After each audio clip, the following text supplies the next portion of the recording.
ስላሰብኩሽ እኔ ቀደማ ይኖራል በተስፋ እኔ ቀደማ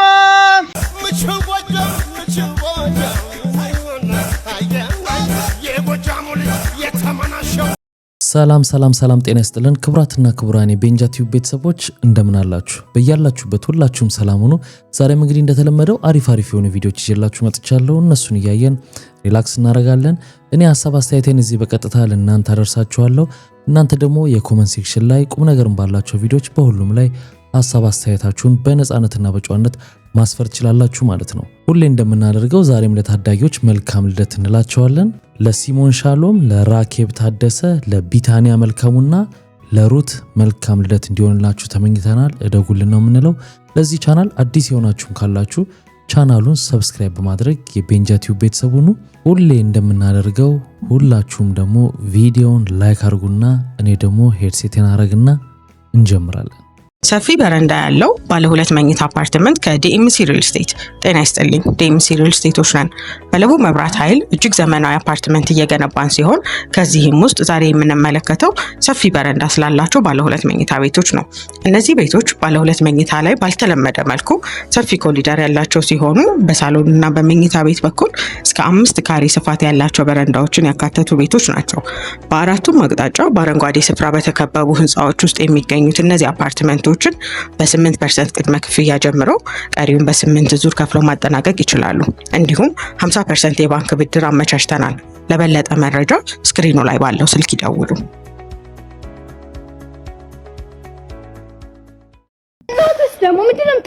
ምንድነው ምን ታርግሽ?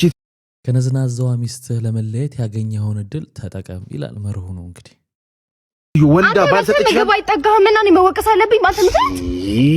እሺ እህትስ ደግሞ ወይኔ ወንድሜ ካሳ ጠቆረ ገረጣ እና ወስደው ይቃሉን ከፈለጉ የታያቸውን ተናገሩ። እውነት ነው ገርጥቻለሁ፣ አጥንቴ ፈቷል። ምን ያርጉ? አባትስ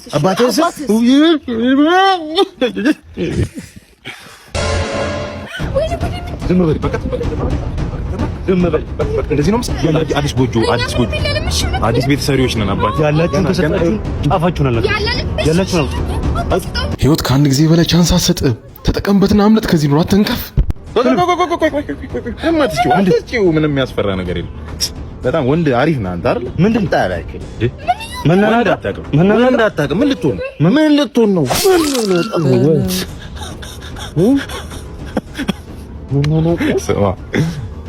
በአንቺ ቤት እኔ መጉዳትሽ ነው ለኔ ይፈጣል። ሎተሪ ወንድ አታውቅም ማለት ነው።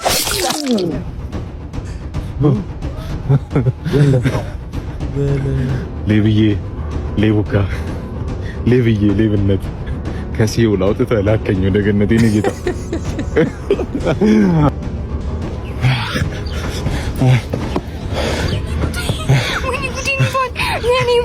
የኔ ጌታ መሞት የለብህም። ከምላስሽ ቀድሞ ስለቱ ስለገደለኝ ደበረሽ። ስለቱ ስለቀደመሽ ደበረሽ አለ እንዴ። ወንዶች ግን በጣም ሴቶች ላይ ከባባድ ኮንተንት እየሰሩ ነው። ሴቶች ደከም ብላችሁ እየታያችሁ ነው። እኔ እንደ ጓደኝነቴ ማዘርም አደራ ብላኛለች። በቃ ከዚህ ልጅ ጋር ያለህ ነገር አቁም፣ ምንም አትጠቅምህም። በቃ አንተ ሴት ሞቶ ሌላ እንዴ ይኸውልህ፣ አፋጣም ነግሬሃለሁ። አፋጣም የኔ ቆንጆ ወይ እንዴት ነው? እኔ ማዘርን አደራማ አልበላም አለልሽ። ሁሉ ሰላም ኤቢት ራሱን አቀብለኝ እንዴ። ምን አይ እዚህ ጎረቤት ምን እንጫጫሩ ዝም ብለው ሻወሩ ዝጋው። እንደገና ደግሞ ፎጣውን ወጣት ያመሻለች። ማዘር አደራ ብላኛለች። ሴትዮ ወደ በእጄ ሰበብ እንዳትሆኝ ዛሬ። ሄሎ ወይ ምን ጸጥ አለ እኮ።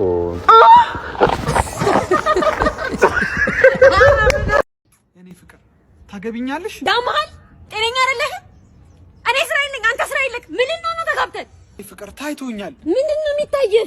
አራከኪ በእናትሽ ይሄን ገንዘብ ቢሆን ማለት ነው ፈልፍለሽ አወጣሽው ነበር። ይሄን ተጠቀሚ። የኔ ፍቅር አንጀት ይጠጣ። እንደሱ እንደዚህ አንጀትሽ ጥጥት ይበልልሽ። ያስኩሽ እየቀመላት ቆይ የኔ ፍቅር አረችማ ነብሰ ጡር ናት። በእናትህ አዋልዳትና አስወግደና። አረ ኃጢአት ነው እውነት ኃጢአት ነው። በቃ ለአባባል እኮ ነው ድህነት ማከክ ነው የሚባለው እኮ ለአባባል ነው እንጂ ድህነት ንጽህና መጠበቅ እኮ የሚከለክል አይመስለኝም። በቅርቡ በኦክስፎርድ በተደረገ ጥናት ወንዶች ጤናማ እንደዚሁም ደግሞ ደስተኛ እንዲሆኑ በሳምንት ቢያንስም ከሚስቶቻቸው ተለይተው 2 ጊዜ ከወንድ ጓደኞቻቸው ጋር ሊዝናኑና ቺላውት ሊያደርጉ እንደሚገባም ይህ ጥናት አሳይቷል። ኦክስፎርድ የሰራው ይህ ጥናት ላይ እነዚህ ወንዶች ከቤት ወጥተው ቢያንስ ከ4 ጓደኞቻቸው ጋር በሳምንት 2 ቀን አሊያም ደግሞ 1-2 እያሉ ሊዝናኑ ይገባል። በዚህ ነው ደስተኛና እንደዚሁም ደግሞ ጤናማ የሚሆኑት ሲል በቃ አትወጣትም ራሷ ወደ ወንድ ትቀየርላለች። በለፈለፈዋ ፊጠፉ ይላል። አንቺ የምትመስልች ማይ ጋድ ሰው በዚህ ልክ ይመሰላል። ማቆፒ ኮንችን እዚህ ሱቁ አረባከ እውነት በስማ ሰው እንዴት እንደዚህ ይመሰላል? ኮፒ ታው እና ታምራለች ደንደው እና ታምራለች ወይ ንገረኝ እንጂ እንደኔ አላየኋትም ማለት አንቺ ቁርጥ የምትመስል ልጅ አያልከኝ እንዴ? ትመስላለች ነው አየሁ አላልኩም። ይሄ ከባድ ጥያቄ ነው። በሁለት በኩል የተሳለ ነው። ቆንጆ ነሽ ካለ ጣጣ ሊመጣበት ነው። እንደገና በሌላ በኩል ደግሞ ሚስቱን ቆንጆ ነሽ እያለ ነው አድናቆት ሊሆንበት ነው። ሆነስትሊ ስለ መንግስተ ሰማያት ብዙ እውቀት የለኝም። ግን ባለኝ መረጃ አብዛኛውን ወንዶች አትገቡ አብዛኛውን ወንዶች መንግስተ ሰማያት አትገቡ ባለኝ መረጃ። ይገርማል እኮ በ21ኛው ክፍለ ዘመን የእባብን መረጃ አምና ሰምታ ተቀብላ የሔዋንን ተደገመችው። ዳድ የፍሬው ሲገርመን ደግሞ ዛፉንም ግንዱንም በልተው የሚያስበሉን ይምጡብን። ተአምር እኮ ነው፣ ተአምር ነው መቼም ማለት ፈታ ብላ ነው ባለኝ መረጃ እያለች ነው። መረጃው ማን ነው? እሺ ገቢዎች ቴክስት ልከውልሃል። ገቢዎች ናፈከንም ብለው መላክ ጀመሩ። አሁን የኔ አሟሟት ወይ አሁን የኔ አሟሟት። እሺ ፈገግታ ቆንጆ ስም ነው። ሲቆላመጥ ፈጊ ነው ነው ሁለቱም ይሆናል። ፈጊ ፈጉ ፈገግታ ዝም ብሎ የሆነ ሰው ፈገግ ሲል አቤት አትይም። ስምሽ ምስልም አለ አይቀርማል። ለምንድን ነው ፈገግታ የተባልሽ? ያው በጣም ሳቂታ ስለሆንሽ ከልጅነትሽም ጀምሮ ማለት ነው። ገና ስትወጪ እየሳቅሽ ነው እንደነገርኩ ነው። እምብርቴ እንዳቆርጠኝ ወግ ነው ማለት እንዴት አለክሰው ሲባል ጥሪ ግብዣ አለብኝ። ጸጉሬ እንዲበዛልኝ ኤክስኪውዝ ሚ ማለት ይሄው ማለት ገዛልኝ። የብርቱካን ልጣጭ የለውም ጭማቂ ሚስቴ በፈጠረሽ አትጨማለቂ። ቅርጼ ምርጥ እንዲሆን እንዳምርልህ ሁሌ ወይ ግዛልኝ እሺ የፕላስቲክ ዳሌ። ያልሰጠሽን ከላይ 8 ቁጥር ወገብ እኔ ለምንዳው በወጪ ልንገብገብ። ኩልና ማስካራ የፊት ፋውንዴሽን ግዛና ሰው አርገኝ እስከመጭበሽን ሽለ። የምንበላው ጠፍቶ ዱቄት አልሽኝ ባንዴ አመሻሽ ቲክቶክ ላይ ላይቭ አለብሽ እንዴ። እንኳን ብረት መዝጋ የጭራሮ ማቶን ሁኔታህን ሳየው እንደውም ካንተ ጋር መኖር አልፈልግም። እምቢያው ሰላም ያለምን መቃም እሑድ ነው መቃም ያዘመሰኙና ሚካም በእናትህ በስራ ሰዓት እሑድን የመሰለ አር እንዳርቅቶ እንዴ አርና ማር አለኝም እንዳንተ ደንቆሮ አር ነው አይተኝ ማር ነው ተዘብሉ ማር ነው ይሄው ማር ነው ከመሶሽ ታያለጉት ምንድነው አንታር ነው ሳንወቅ ግን ጨዋታው እንዳለው ነው። ከዚህ በፊት ቀምሰህ ታውቃለህ ማለት ነው መሆኑን በቴስት እንዴት አወቅከው? ቪዲዮ ይሄ የምታዩት ማህመር ለበጆ ይባላል። ወላይታም ሄደናል፣ ሶዶም ሄደናል። ዓለም አንደኛ ከአፍሪካ ሁለተኛ የሆነ ለበጆ ነው። ሁቱና ቱትሲ ይባላሉ አጣቢዎቹ። ሁለት ጎሳ ናቸው። ተስማምተው እንዴት መስራት እንደሚችሉ እያሳየ ነው። ኢትዮጵያዊነት በቃ አንድነት ነው። እናንተ በብሔር እንዴት እንደምትጣሉ ግራ ይገባናል። እነዚህ ሁቱና ቱትሲ የሚባሉት ተለያዩ። አሁን እኛን ወደ ሲሰሙ ተለያዩ። አያት ስፓይደርማን ትባላለች። ሳንቾ ቲክቶክ ቦይ በጣም ጀግኖች በቃ ቴክኒካቸው የሚገርም ነው። በቃ ጥረታቸው ምናምን ደስ ነው የሚለው። ተክሎች ምግባቸውን ለማዘጋጀት ምን ያስፈልጋል? ተማሪ እሺ ምግባቸውን ለማዘጋጀት አስበህ መልስ።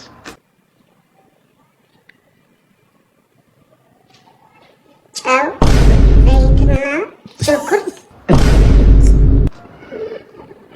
በህግ አምላክ እንደው ደብተር ላይ ተጻፈውን እኮ ነው የምጠይቅ። አይ ዝም ብለህ ነው የምለፋው። አጋጨው አንቺ አትናደጂ። ዝም ብለህ እኮ ነው። አይ አጋጨው። ሰው ምግቡን የሚያገኘው ከዳሽ እና ከዳሽ ነው። አዎ ምግቡን የሚያገኘው ከዳሽ እና ከዳሽ ነው። ምግብ የሚያገኘው እንደው ይኸው በፈጣሪ ይዣለሁ። እባክህን አስበህ መልስ። ከመሶብና ከድስ ነገርኩህ እኮ እንዴ አንተ እየቀለድክብን ነው። ከእንስሳትና ከእጽዋት ነው የሚለው እኮ። አንዴ እኮ ብታጋጨው ይበራለታል። ችግር የለውም። እኔ አልናደድም እኮ እንዳንቺ አንቺ ስለምትበሳጭ ነው። እሺ አስበህ መልስ እባክህን። ምግቦች ከሚሰጧቸው ጥቅም አንጻር በ3 ይከፈላሉ። እነሱም ማን ናቸው? ምግቦች ምግቦች የሚጣፍጥ፣ የማይጣፍጥና መካከለኛ። ጎበዝ ና ጨብጠኝ። ና የኔ ልጅ ና እንደው ና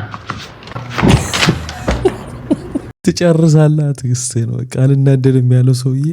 አሁን በቅርብ አንድ ጓደኛችን አርፋ በቃ በእውነት አዘንኩኝ። እንደ ማህበረሰብ እግዚአብሔርን ነው በቃ ለሾፍ ነው የመጣው ሰው። በጣም የምንወዳት የምናከብራት። እኔ እኮ እንዴት አብጄ እንደርኩ እኔና እግዚአብሔር ነው የምናውቀው። ሰይድ ማቃቸው አንድ ላይ የሚያውቁን የምንተዋወቅ ልጆች ሌላ ነገር ውስጥ ናቸው። ይሄ በቃ ተዘጋጅተህ ስትመጣና የሆነ አዝነስቴድ ያለው ልዩነት አለ። በደንብ ታወይ ጉድ በቃ እንደዚህ እየሆነ ነው ማለት ወደ ዌስተርኖቹ እየሄድን ነው። አስክሬን አስቀምጠው ሳምንት ቆይ ያኛው ልጅ እስኪመጣ ምናምን ይባባሉ የለ ብቻ ነው። ማዘር መቼ ነው የምንቀብራት እኮ አይነት ነገር ነው ያለው። እዛ አሜሪካ ያደገች ነገር አረ ማዘር መቼ ነው የምንቀብራት እኮ እንትና ይምጡና ምናምን ኖርም አድርገውታል ለነሱ። እኛ ደግሞ በእንደዛ አይነት እንትና አይደለም ያደግነው። ገባህ አይደለ?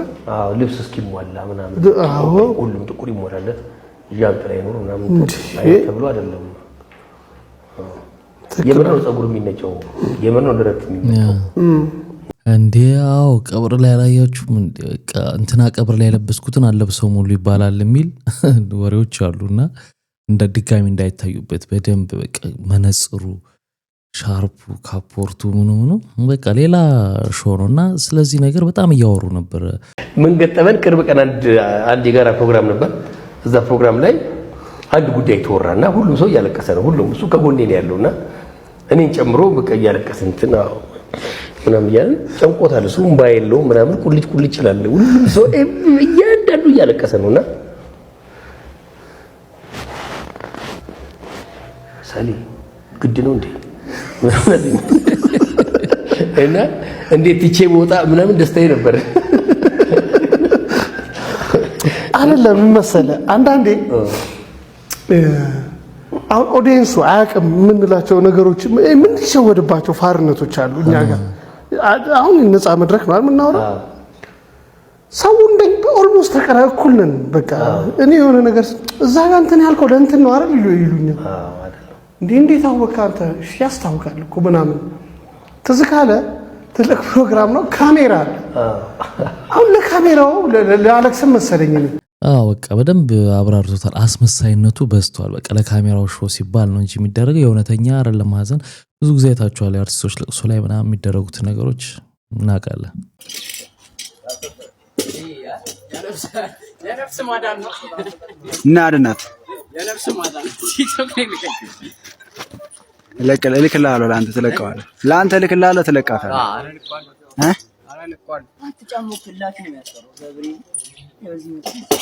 በጣም ጥርሳለሁ። ቀስ በል እንዳትነካ በሌላ መስመር ላይ ድመት ወጣ እኮ ነው እሷን ለማውረድ በጣም ነው ልትነክስ ትችላለች። ውይ ከነካችሁ አንደኛው መስመር አለቀለት ትሞታለች። ኒውትራሉ ላይ ብቻ ነች ያለችው። በቃ ፖዚቲቭ ላይ ሆነሽ በቃ አረ ሰውዬው ራሱ ፍርዶስ ጸልይ ፖዚቲቭ ላይ ለቅ እንዳትል ራሱ ላይ ያም ማለት እንደምንድነው አቦርወሬ ነው ማለት አረ ቢሲያ ግን በጣም የሚያስፈራው ማለት ቆይ እንዳት አንተ ውጣ ወደ ላይ መጀመሪያ አንተ ውጣ አራኒቲ ላይ ከፍ በልና አንገቷን ብቻ ያዛት።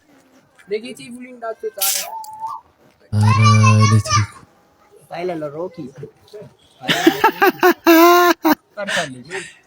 አችራችና አንዴ አረ ወራጂ ነይ ስልጣን መሰላት ጀግና ጎበዝ አረ ይገርማል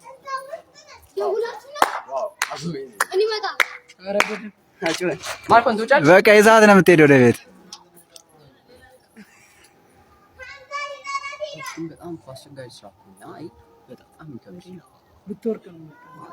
አንተ እንትን እንዳትል ቶሎ ውረድ እንዳትነካብ ገመድ ላይ ፈተው ላይ አስቀመጠ። በጣም ባለጌ ነች። እንደዚህ ውጭ ማብዛት ከደመደች አትመጣም። ድድ ማስጣት ከለመደች ጥሩ አይደለም።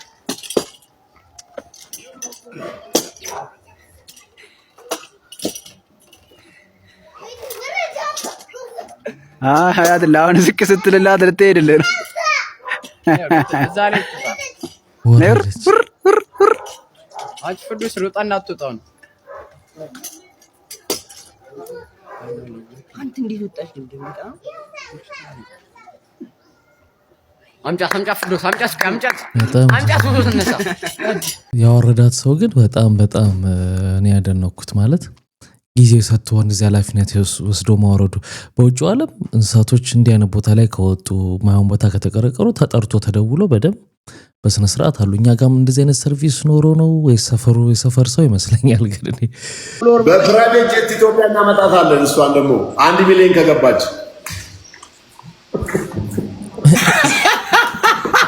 ብርጅስቶንም በፕራይቬት ጀት ተደርጓል። እኔ ሀገር እንዳትመጣ እዚሁ እኔ ሀገር እንዳትመጣ አዙ ሚውት አድርግ። አዙ ቆይ ልንገርህ አላዛር ነው ምን እንዳለ ታውቃለህ? ሰክስ መንሱር ብትሰክስም ያምርብሃል አለ። እዛ ቢሮ ሄደ ንግድ ባንክ ወሰድኩት። መጀመሪያ ኢብያ አካውንቴን አሳየሁት። አቢሲኒያ ወሰድኩት። አቢሲኒያ ነው የሱ አካውንት። አቢሲኒያ ላይ 500 ሺህ ተነስቶ ወደ እሱ ሲገባ እንደዚህ ሜሴጅ ነው የሚጠብቀው። ሜሴጅ አሁን አምኛለሁ አለ። ስማ ቆይ አላዛር ቆይ አስጨርሰኝ። መንሱር ከዛሬ ጀምረህ አለኝ መሰከስ ሳይሆን እንደፈለክ ሰክስ ያምርብሃል። አምኛለሁ ነው በቃ አለኝ። አረ መንሱር የኛም እናምናለን። እውነት ነው ብሎታል። በፌም እያነሳ ተቀንሷል እንዴ? አይ አልተቀነሰም። ይሄ ሂሳብ የተቀነሰው ከ500 ሺህ አይደለም። አረ መንሱር ከዚህ በኋላ ሰክስ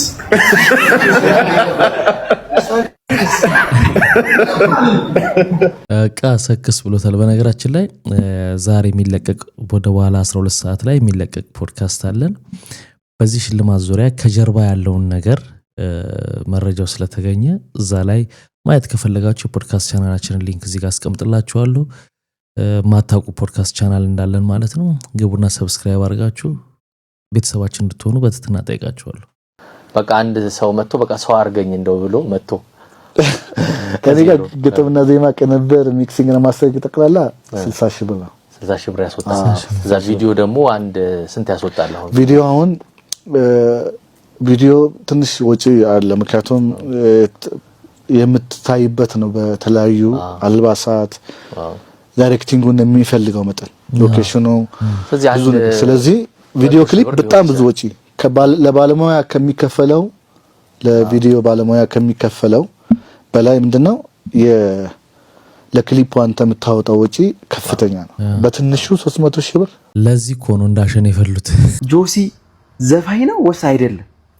እኔ ዘፋኝ ላይክ ድምጻዊ ዘፋኝ አይደለም ያልኩበት ምክንያት ኢትዮጵያ ውስጥ በጣም ትላልቅ ዘፋኞች አሉ። እነ ጎሳዬ፣ እነ ጥላውን፣ እነ ንዋይ፣ እነ ጋሽ ማሙድ እነሱ ያሉበት ኢንዱስትሪ ላይ ዘፋኝን ብዬ ራሴን መጥራት ይከብደኛል። ቢሆንም እንደ አንድ ጀማሪ ሙዚቀኛ ግን ፊውቸሬ ግን እንደነሱ እንደሚሆን አውቃለሁ። እንደ አንድ ጀማሪ ግን አሁን ላይ ዘፋኝን ብዬ የምኮፈስበት ነገር አይደለም። ግን አንድ መረዳት ያለብን ነገር ጀማሪ ነኝ። እንድታበረታቱ የሚፈልግ አንድ ወጣት ነኝ። በዚህ ያዝልኝ እንጂ ዘፋኝን ብዬ በሙሉ እንትን ይከብዳል። በቃ አምብል የሆነ አሪፍ በስነ ስርዓት ነው የመለሰው። መወጠር የለ ምን የለ። እንደዚህ ሲሆን ጥሩ ይሄዳል። ለመማርም ኦፕን ይሆናል ማለት ነው። አባቴ ሀበሻና ትርጉሙ ይላል። እሺ እንብላ አፈር ደቼ ብላና በቃኝ በል። የተባረከ ይሁን በል። በውስጥ ትነሳና እግርን ነው የሚሰብረው። የተባረከ ይሁን አባቴ ቢ የተባረከ ይሁን ማለት እኮ ከልቤ አይደለም። እሷንማ ብታጎርሰኝ ወረስካት አይስማማ። እንደው ባህላችን ነው አይደል? እንብላ ይባላል። እና ግን እኔ ገጥሞኝ ያቅም ብያቃለው ምናምን ግን ሰው አሁን ሆቴል ቤት አዛችሁ እየበላችሁ ምግብ ቤት ወይ ሬስቶራንት እንብላ ስትሉት ብድግ ብሎ መጥቶ በላ ሰው ገጥሟችሁ ያውቃል? ካለ እስቲ አጋሩን። እንደውም እኮ አንዳንዴ የኛ እንትን ምንድነው ለአፍህ እንኳን እንዲያትልም ይባላል። ለአፍህ እንኳን ተብሎ የእውነት ሳይሆን ለአፍህ እንኳን። ሰላም ነው እንዴት ነህ? ሰላም ነው ጉረኛ መኪና ላይ ለማለት ነው። ሰላም ነው እንዴት ነህ? ሰላም ነህ? ሲወርድ ደግሞ መኪና ያለም ለማለት ነው። አሽቃባጭ አሁንማ እንዴት ሰላም ትለኛለህ? መኪና ገዛህ እኮ። ሰላም ነው እንዴት ነህ? አለን አልሐምዱሊላህ። መኪናውን ገዛው አይደለ እንዴ? ምን አለ ብትነዳ ቋጣሪ።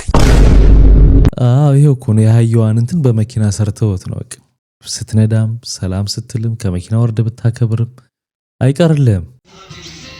አንቺን ስላሰብኩሽ እነኔ ጎዳይማ ይኖራል በተስፋ እኔ ጎዳይማ ቃል ኪዳን ገባለሁ እኔ ጎዳይማ አጠፋው። እንደውም በጣም ባሪፍ መንገድ ነው ያጠፋው። እንደውም ይሄን እንደዚህ ጉሮሮውን ነበር ለእናቱ ሲል አስፋልት መንገድ በቤታቸው ጋር እንዲሄድ ያስደረገ ጉምቱ ባለስልጣን ዛሬ የምናወራበት ሰዓት ነው። እሺ እዚቹ አዲስ አበባ ላይ እንትን የምትባል ጫንጮ የምትባል ከተማ ታውቃላችሁ? ቅርብ ደርባ ሲሚንቶ ፋብሪካን ታውቁታላችሁ?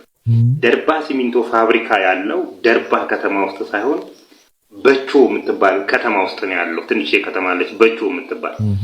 ለዛ ለደርባ ሲሚንቶ አስፋልት መሰራት ነበረበት በጊዜው። ይሄ አስፋልት ይሄ አዲስ አበባ ላይ እንደምናየው አስፋልት አይደለም። ለምሳሌ አዲስ አበባ ላይ የምናየው አስፋልት ይሄ ቤዝመንቱ ይሰራ ቤዝ ኮርስ ምናምን የሚባሉ ስቴፖች ይሰሩና አስፋልት ደረጃ ላይ ሲደርስ እንደ ዲዛይኑና እንደ አግሪመንቱ ፊኒሸሩ የአስፋልቱን በ7 ሴንቲሜትር ይሄድበትና ከዛን ሮለሮች ወደ 5 ይጠቀጥቁታል። በ9 ወደ 7 መጠቅጠቅ ይቻላል። እንደንትኑ እንደ አግሪመንቱ ነው። ይሄ ግን እንደሱ አይደለም የተሰራው። በ7 መጀመሪያ ዙር ላይ በ7 አስፋልቱን ከሄደ በኋላ በ5 ይጠቀጥቁትና እንደገና ይመለስበታል። ፊኒሸሩ ኦቨርሌይ ይባላል። 3 ጊዜ ነው የሄደበት። 3 ጊዜ 7 21 ሴንቲሜትር ሄዶበት በ15 ነው የተመታው ማለት ነው። 3 ኦቨርሌይ ነው የተካሄደው። ከዚህ ውስጥ 10 ኪሎ ሜትሩ ሪጂድ ኮንክሪት ነው። ሪጂድ ኮንክሪት ማለት ይሄ በሲሚንቶ የተሰራ ሪጂድ ማለት ነው። ብረት እየገባ በሲሚንቶ እንደ አየር ማረፊያ በሲሚንቶ የተሰራ ነው 10 ኪሎ ሜትሩ።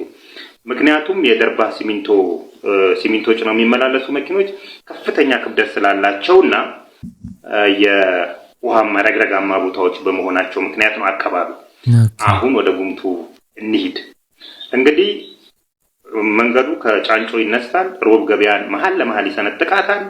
ከዛም በኋላ ደርባን ያገኛል። ደርባ መሀል ለመሀል ሰንጥቆ ወደ በቾ ከሄደ የጉምቱ ባለስልጣን እናት ጫፍ ላይ ነው ያሉት። እሺ ደርባ መግቢያው ላይ ማለት ነው። አበባ ፋብሪካ አለ። ከአበባ ፋብሪካ ሳት እንትን እንዳልክ ነው ያሉት እናትየዋ። ስለዚህ አስፋልት ላይ ያገኛቸው ነው ማለት ነው። አሁን ይሄ እንትን እኮ አይመስልም፣ እውነት እኮ አይመስልም ግን እና መንገዱ በዩ ሼፕ ታጠፈና በእናትይቷም ከተማዋን ደርባ የደርባ ህዝብ የራሱ ጉዳይ ትቷት ደርባን ትቷት ጫፍ ላይ ከተማ ጫፍ ላይ ዛሬ ላይ ከተማ ወደ ዳር መጥቷል ብሎኛል አላውቅም። በዛ ወደ በቾ ነካው ማለት ነው።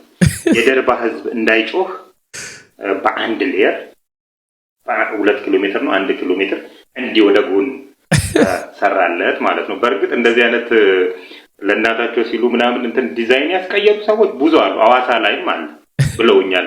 ለዚህ ግን እኔ ፋሚሊየር ነኝና በጣም የሚገርመው ደግሞ ከአስፋልቱ እንደገና ወደ እናትየው ቤት ድልድይ ትንሽ የድልድይ ተሰርቶ ወደ እናትየው ቤት እንደታጠፈ አስፋልት አለ። ግቢ ውስጥ ጭምር አስፋልት ተሰርቶላቸዋል። እናትይቷ ግን ዛሬ ነፍሳቸውን ይማርና በሆቴሉ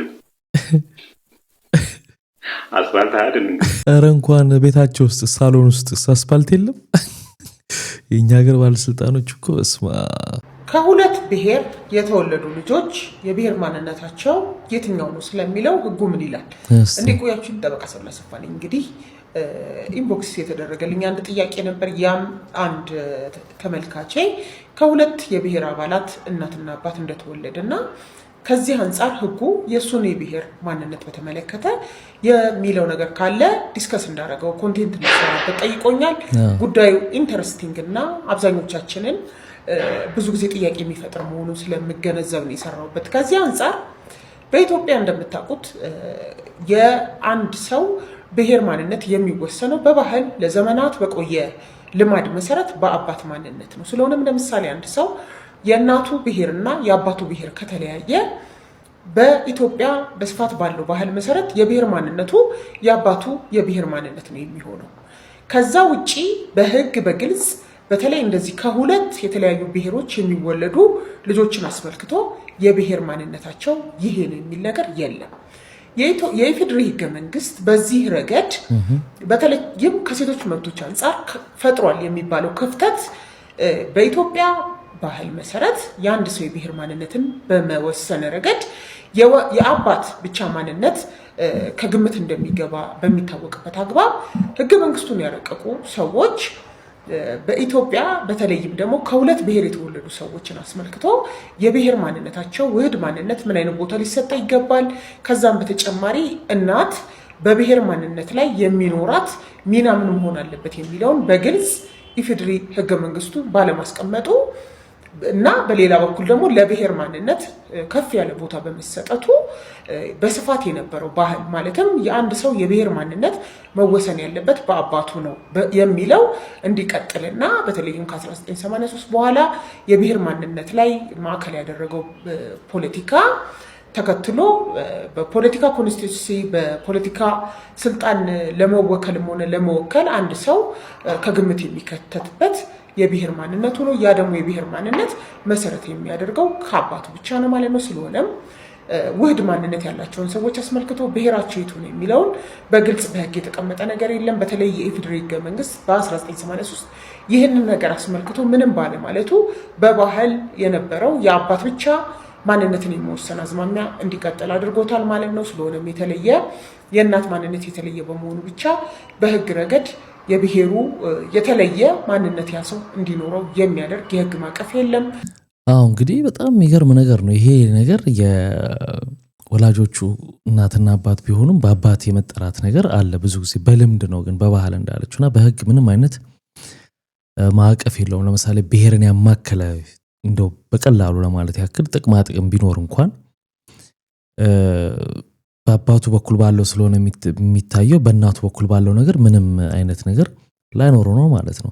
እንደዚሁም በውጭው ዓለም የምትኖሩ ሰዎች ታውቃላችሁ አንዳንድ ጉዳዮች ላይ የወረቀት ኬዞች ምናምን ጉዳይ ላይ ከሁለት ማንነት ለምሳሌ ከኢትዮጵያና ከኤርትራ የተወለዱ ሰዎች እናትየው ኤርትራዊ ብትሆን እና አባትየው ደግሞ ኢትዮጵያዊ ቢሆን ያው ኢትዮጵያዊ ነው የሚባለው ያ ሰው። ግን ምናልባት ጉዳዩ የሚታይለት በኤርትራ ቢሆን በእናቱ መጠራት ስለማይችል በህግ የተቀመጠም ባይሆን በጣም ብቻ ግን ፈተናዎች አሉት። አሁን ዲቴልስ እዛ ውስጥ ለመግባት ሳይሆን በጣም አስቸጋሪ ሁኔታዎች አሉትና ወደፊት እንግዲህ መፍትሄ ቢያገኝ ጥሩ ነው። ምክንያቱም የተለያዩ የብሔር ብሔረሰቦች አገር ስለሆነች የተለያየ ሁለት ማንነቶች ያለው ቤተሰብ ስለሚኖር ልሽልኝ እንጂ አፍቅርሻለሁ እያልኩሽ እኮ ነው። ፍቅር ሲለካ ታዲያ እንደምታፈቅሪ በምላክ ይችላል። እንዲህ ነው ለካ። ዱላ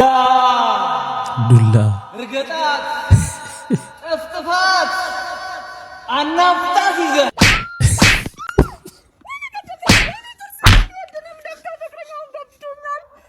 ከምርሽ ነው? እኔ ማፈቅራለሁ ልነግርህ ፈርቼ ነው እንጂ እናት ነኝ። ተነሽ ዱላ ጠገቡ። አንተ ግን ፍቅር አሰጣጥ ትችልበታለህ። የኔ እናት እስኪ እያደገ ነው።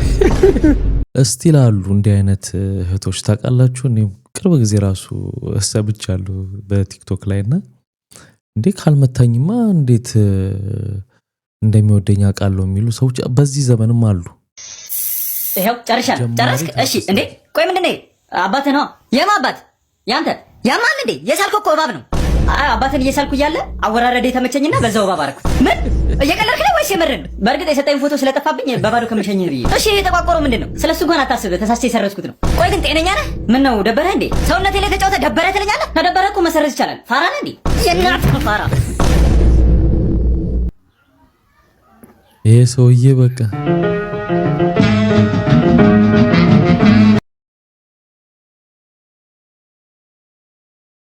እሺ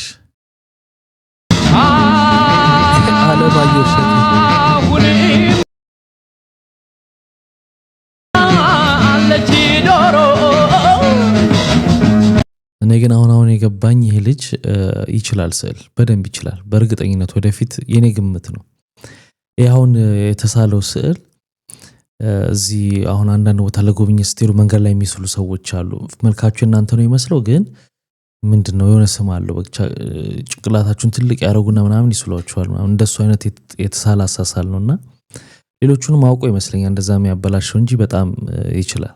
የምር እንደሆነ እኔ ሚዲያ ላይ ወራ አላውቅም። ሽንቴን መሽናት አልችልም ሁላ ኢቭን ማለት በቃ የዚህን ያህል ከመደንዘዜ በቃ እንትኔን ይዞ ነው ያሸናኝ ጆን ዳንኤል። እግዚአብሔርን ነው የምልህ እኔ እግዚአብሔርን ነው የምልህ በቃ የዚህን ያህል መነሳት አቅቶኝ ይዞ ነው ያሸናኝ።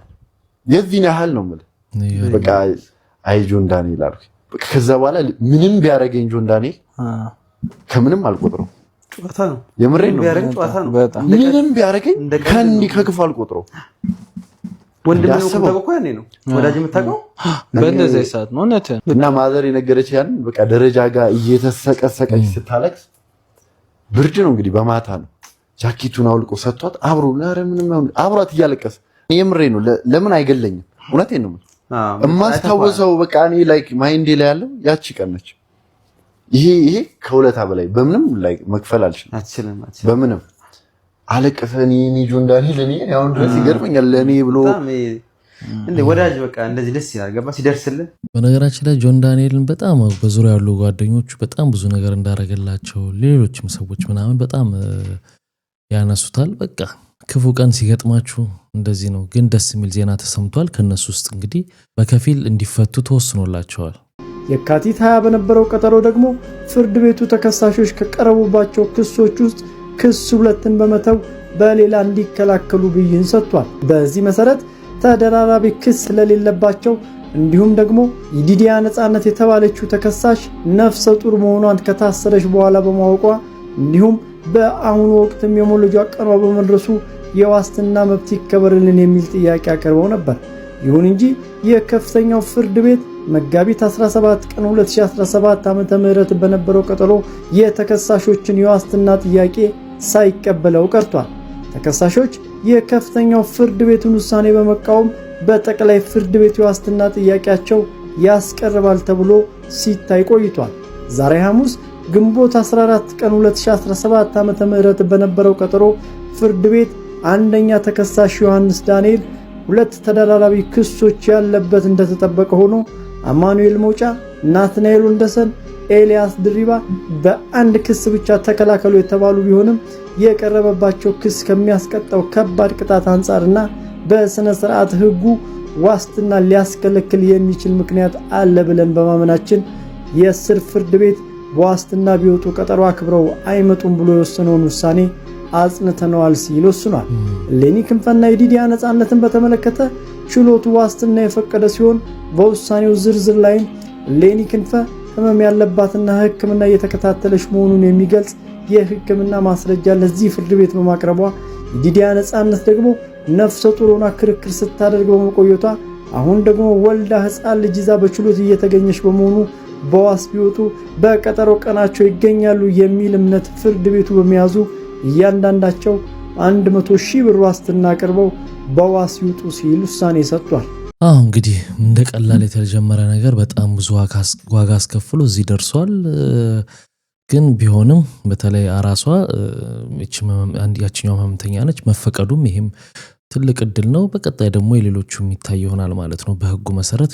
እንግዲህ ክቡራትና ክቡራን ለዛሬ ይዤላችሁ የመጣሁት ቪዲዮዎች እነዚህን ይመስሉ ነበር። በአንዳንዶቹ ተዝናንተናል፣ በአንዳንዶቹ ደግሞ ቁም ነገር ወስደናል። ስትገቡ ላይክ ያላረጋችሁ አሁን ላይክ አድርጋችሁ በሚቀጥለው አሪፍ የሆኑ ቪዲዮዎች ይዤላችሁ እመጣለሁ። መልካም ጊዜ። ባይ ባይ።